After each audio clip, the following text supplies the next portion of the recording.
Okay. All right. So, welcome to this parent resource group for December. It is on eating and feeding. So, one of the questions we get often asked is, what can I do about expanding my child's repertoire? We have a lot of problem behavior at the table, specifically around meal times. So, this is kind of just an overall what we can do to help our kids be more successful at meal times. This does not replace feeding therapy. So, I just want to make sure we're kind of all on the same page because feeding therapy focuses on very specific target outcomes. This is more about all of those other skills that are required to sit at a table, to participate at, mealtime, to use utensils, things like that. So we're going to go through and talk about some things that people have asked about and how we kind of work on them here. So, what we often try and work on is that independence piece. So, when we talk about our kids sitting at a table and being independent, it's not so much that, if I feed them or if it's, can they use a spoon without spilling? Because some of those things are developmentally appropriate and some are not. But where is the level of independence that we can continually push so that they can get to a spot where they can decide for themselves if it's a meal that they're going to participate in, or if not, what can they do to replace that without going into problem behavior? So some of the things that we talk about here are easy modifications that can be done at home, that we already kind of do here just naturally as the school. So one of the things we always tell people is eat together. It's really hard to teach appropriate mealtime behaviors when you're not like setting an example. So if you're not already sitting together to eat, it's probably step one and ensuring that everybody's there together. I have a lot of families tell me, my kid doesn't want to sit at the table. It's food they don't like. They always take their food to their room. And those are going to have to be behaviors that we work through if we really want to talk about ever eventually getting to a point where we can go out to dinner and go out to these other events that are a little more social. We want to model the appropriate behavior as well. So while I'm sitting at the table, if I want my child to be sitting and eating a meal and even engaging in conversations, or if they're not quite at that level, at least paying attention to the things that are happening around them, we probably would want to remove other distractions. So removing things like my cell phone off the table, turning the TV off. In my house, we also remove the dog because he's still a puppy and he often jumps on the chairs and it becomes very distracting. So I'm sitting the way I want to sit. I'm showing them what I want it to look like, and I try and keep that as clean as possible. The other thing that we kind of exaggerate our eating here in order to show them exactly what that should look like, what bites look like, what drinks look like, how do I use a napkin? And because a lot of times the kids that we work with are missing, they don't pay attention to all those little fine details. We want to make sure that we're really drawing it out. So if I'm going to take a bite of a hamburger, I'm not nibbling on the bread. I'm going to show them I'm taking a big bite. If I'm, I have a 6-year-old son, or almost 6-year-old son, who, when he eats his hard shell tacos, eats them from the top down and everything just kind of falls apart. And showing him, no, you have to turn your head in order to bite it so that it stays in one piece. And those kind of things that don't maybe come naturally have to be taught. So you have to kind of show them time and time again what that looks like. And then again, that big one, staying at the table. A lot of times, families say, yeah, they'll come and sit down, they'll take a bite, and then they get down and they run around. Or they'll, take a bite and then they don't want to eat anymore. And then the dinner will be over and they'll come back and they'll try and eat again. Those are things that we really want to work on in terms of, this is the meal time. So these are the expectations. And part of that expectation is you stay at the table. Now, what I can say is for every family, this looks a little bit different. For some families, it's, you just have to stay in the vicinity. Some it's sitting at a kitchen island. Some it's sitting in a high chair still. It really just depends on your family model and what works for your family. But everybody being there together as a unit will set the first example. Excuse me. So when we're talking about modeling good behavior, one of the things that we really try and put in place is the place you're sitting comfortable? So a lot of our kids are pretty tiny still. And when they're sitting, their feet are swinging, they're not touching the ground. I know my kids, because they're still very, very small, sometimes sit crisscross on the chair itself and they're very slouched. My middle child often sits on his haunches and I have to remind him to sit on his bottom. So, because now he's using all these additional muscles. So when we talk about sitting appropriately, there is kind of this research study out there, and you can see I have it cited by Mano et al. It talks about how it's really hard for kids to digest and chew appropriately if they're also focusing on how they hold up their body.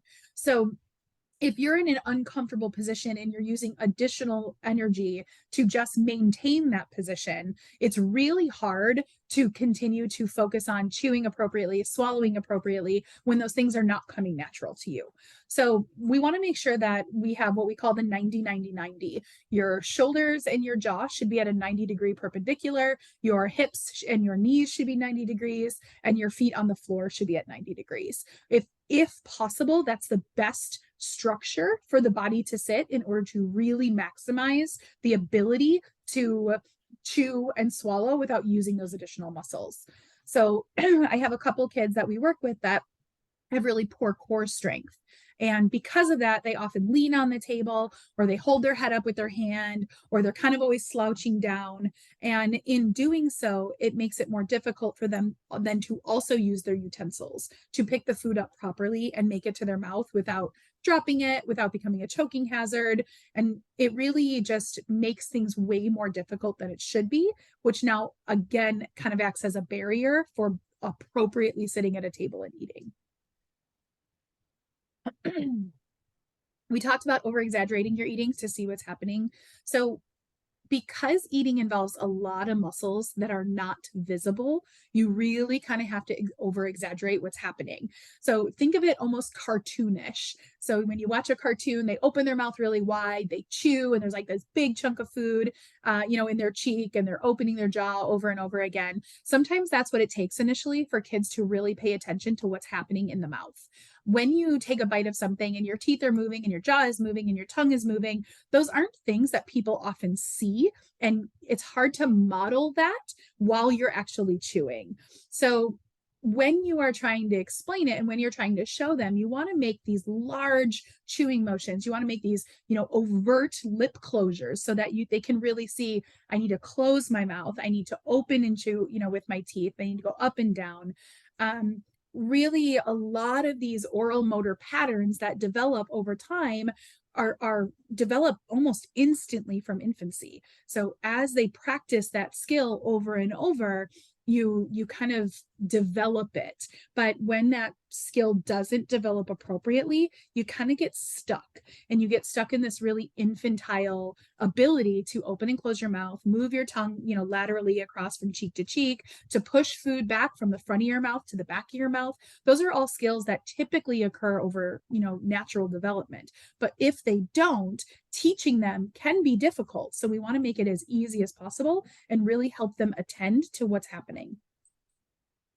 This staying at the table, again, is one I hear from families a lot. It's a big thing about, okay, I can get him his food, but he only eats it out of a plastic bag and only in his bedroom. Or I can only give him food that he already is in his repertoire. Anything new is immediately results in problem behavior. And that's problematic on a quality of life side and on a nutrition side. So if we're talking about kids where the minute you present even the family food, even if it's not their food, and they immediately struggle with just the presence of new food, and they, immediately escape the table, the ability to present that food again and again and create a relationship with that food becomes problematic. So in the staying at the table portion of this, training, it's a lot of, I can present new food to you as long as you're staying at the table, even if you choose not to eat it. So just that mere presentation of it and being able to say, this exists in your world. It is not scary. It is not problematic. You do not have to eat it right now, but it's going to stay here. And we're going to be okay with that, is the first step to saying, okay, we're going to push those boundaries over time. But right now, I just need you to be here with us. And I can't stress enough how many families have come to me and said, we can't go out to dinner. We can't go to family functions because I don't have, their plate, or I don't have the ability to control what everybody else is going to order. And that creates a family dynamic that is really problematic. So we really want to make sure that when we are saying to our children, hey, I need you to come to the table, you don't need to do this. You don't need to engage in problem behavior for this to go away. But we do have to understand that other people may want it and other people may choose to eat it.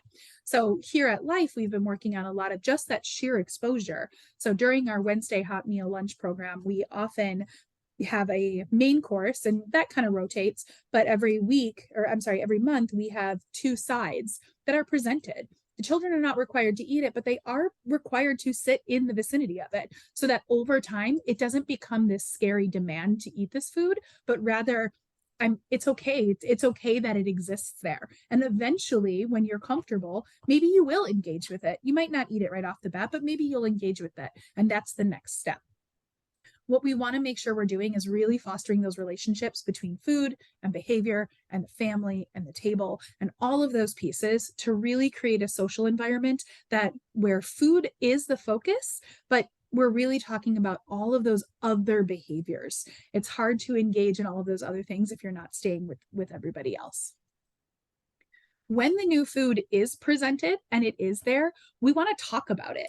We want to make sure that we are comparing it to other things. We want to talk about its texture. We want to talk about different types of foods. We want to talk about whether or not they prefer one preference or another. And I use the example of French fries because it's probably the most common one I hear from kids, right? They'll eat McDonald's French fries, but they won't eat French fries I bake in the oven at home.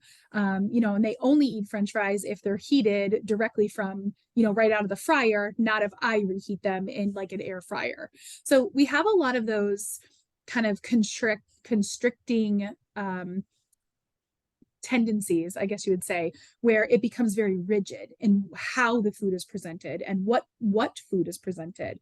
So when we're talking about food being the focus, we really want to talk about, okay, the McDonald's French fries are thin and crunchy, just like these here. And we're going to kind of make those comparisons. And again, the focus is not to get them to consume it right off the bat, but to just engage and accept the fact that it exists. Yeah, McDonald's French fries aren't always going to be the same every single time. Sometimes they're really salty. Sometimes they're a little bit cold. But it is the case that the French fries you make at home and the French fries that, you get from McDonald's and the French fries you get from any other of the fast food joints, they're all the same basic components.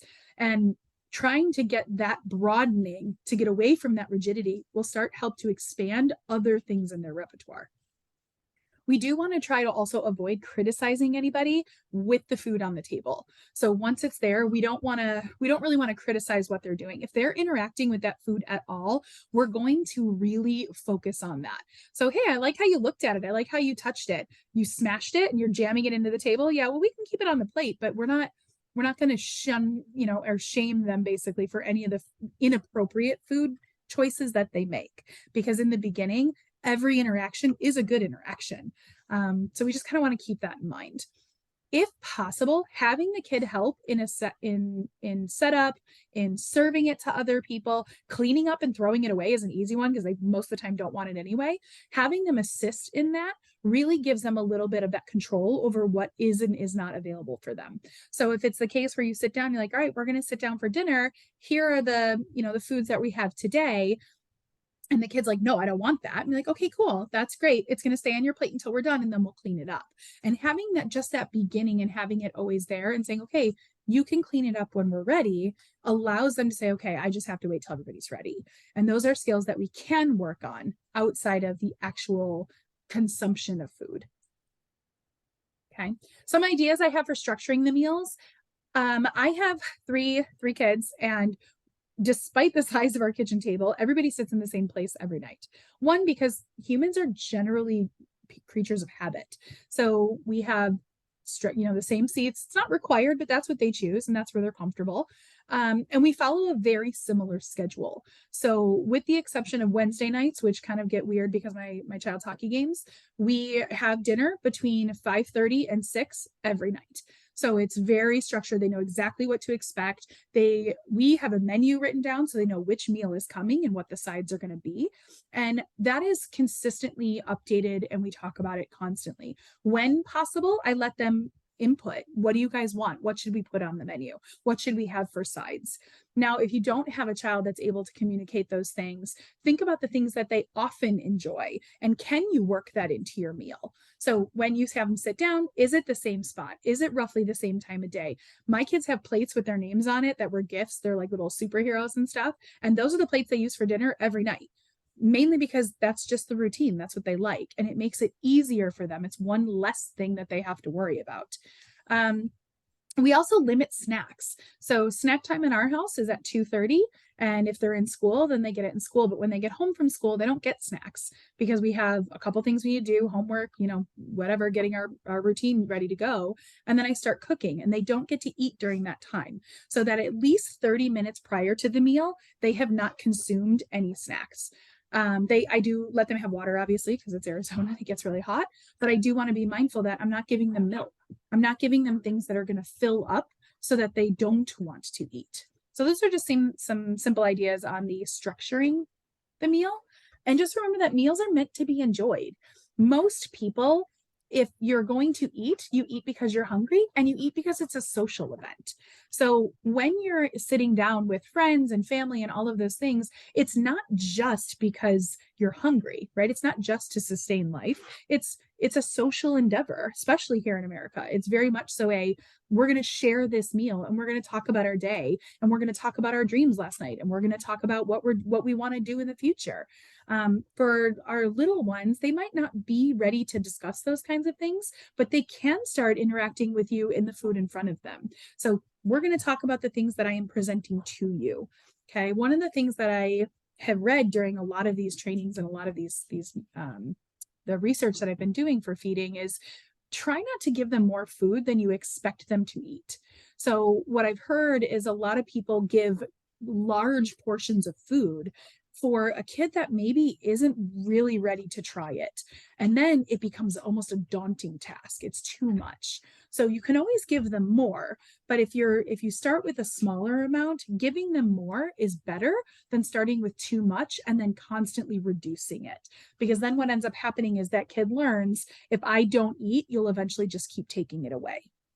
So just kind of keeping that in mind. There is a kind of a little equation, and we'll get to that in a little bit about how much food. But when you are serving their food and you're kind of putting together their plate on what they, something they like, maybe something that's new, something everybody's eating, you don't want them to be surprised by it, right? It should never be like my gosh, what is this? And I always laugh because my husband always says that he doesn't eat oatmeal cookies, like oatmeal raisin cookies, because somebody once told him it was chocolate chip and he was surprised, and now it's ruined it forever. So we want to make sure that we're not surprising somebody. So when my kids are trying new foods, I tell them, hey, it might be a little bit spicy, or this is, this has kind of a zip to it. I'm not sure that you're going to like, or this tastes a lot like oranges. You might like it. You might want to try it. So, but trying to give them as much information about what to expect as possible. And that includes color, texture. If you can make those comparisons, if your kid is a kid that really likes pudding, be like, hey, this pudding is kind of like this yogurt, but this yogurt also has strawberries in it. It's very similar, but not quite, right? It's a little bit different.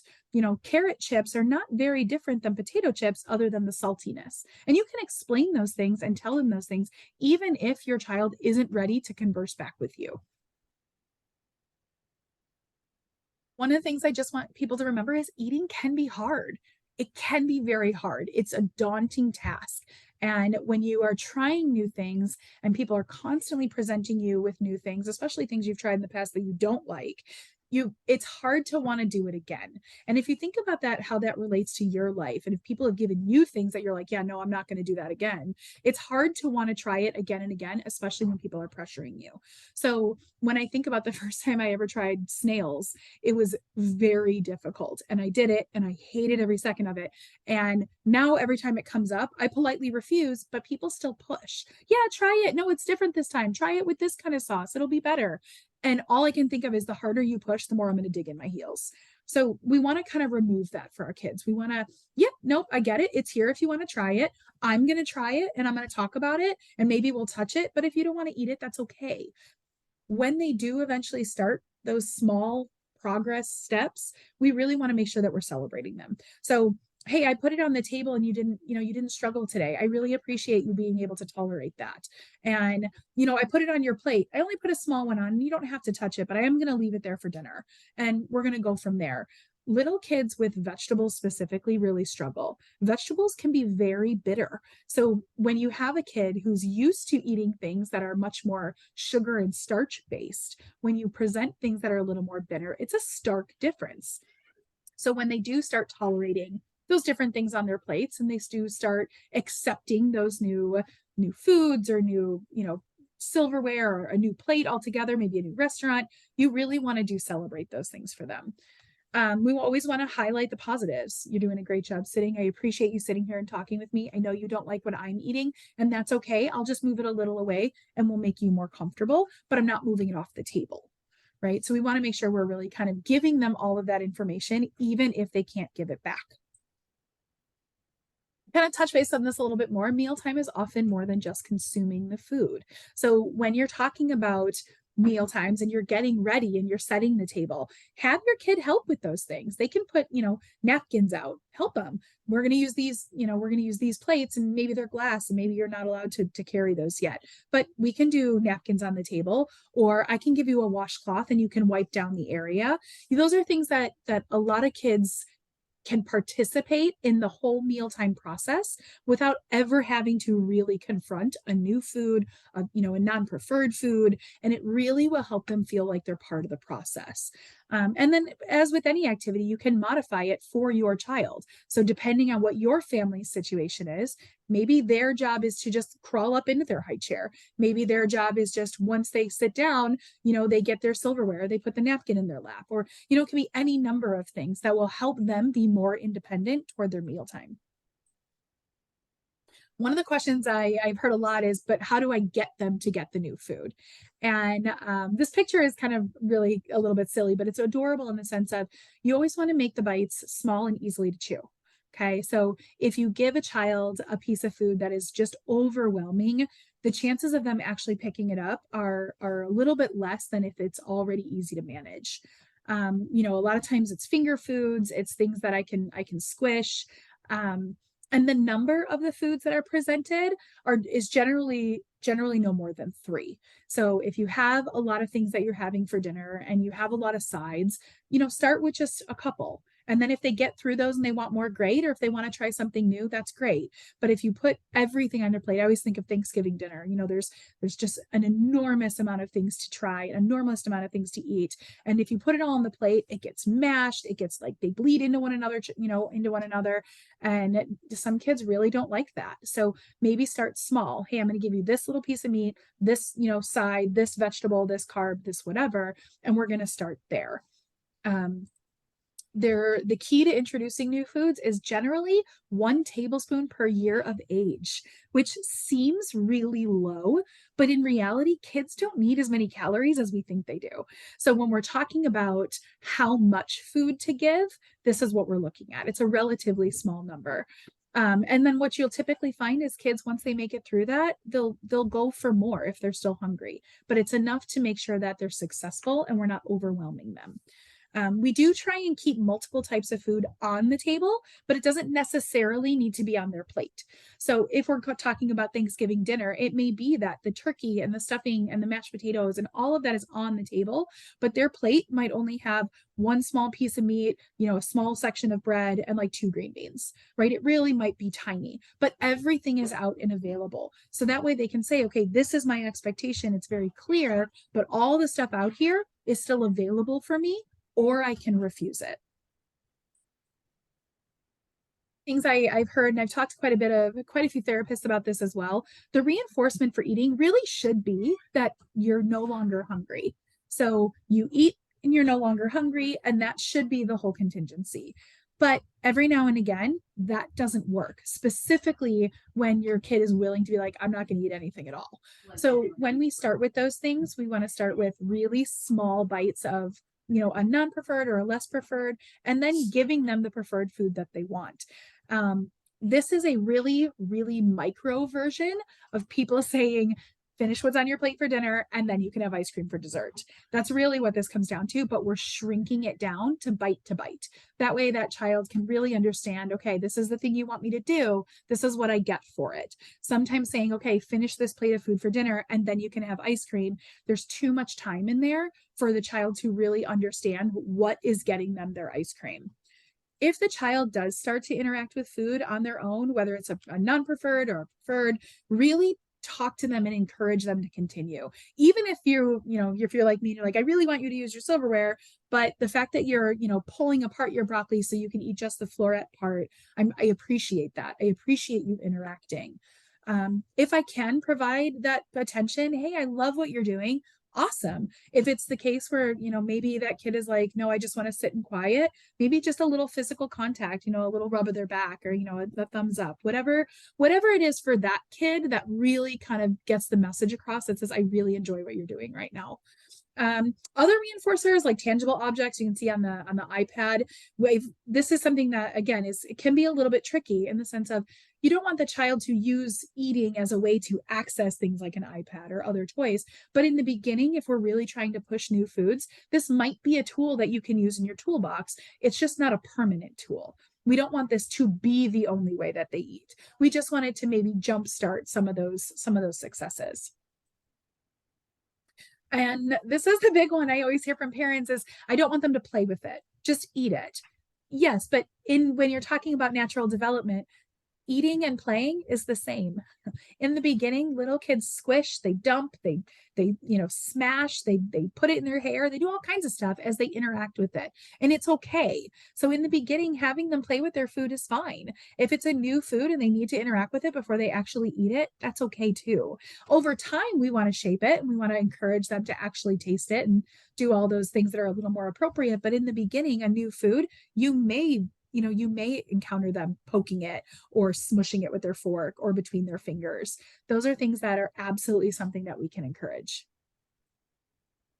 Also, keep in mind that mealtime starts before you even get to the table. So while you're out grocery shopping, you might discuss, hey, yeah, I'm buying this food for dinner tomorrow, or I'm buying this food for dinner tonight. I'm going to cut it up and we're going to make it into long strips. Or, I'm making pasta and it's crunchy right now, but it's going to be soft later. All of those things happen before you even put the food in front of them. And then once it is, you should talk about all of the things that go into it. Yeah, you got to pick it up and put it to your mouth. Don't forget what your teeth are for. They chomp, chomp, chomp, chomp. When you brush your teeth at night, remember, we got to clean out all the food that's in our teeth because we were eating today and then it's there. Your tongue helps you do that too. Your tongue helps move all those things. And even if your kid is not a kid that necessarily would understand all of the things you're talking about, still giving them that information makes them part of the process. When you know that your kid is hungry because their stomach's rumbling or they haven't eaten a couple hours, telling them, hey, it sounds like you're hungry. And then when they're done, after they have eaten whatever it is, whether it's snack or dinner or something else, hey, you were hungry, but now that you ate, you're all done. It's your tummy is satisfied. You are all done. And really connecting those ideas. I think sometimes people forget that people don't just eat because they're hungry. People eat when they're hungry. People eat when they're bored. People eat when they're sad. They do all kinds of those things. So we really want to connect the idea of what food is for on a humanistic level, right? It's there to help you ease your hunger. But the actual meal time is a social engagement. And we want to make sure that we're trying to teach those skills as well. And I can't stress this enough. Don't give up.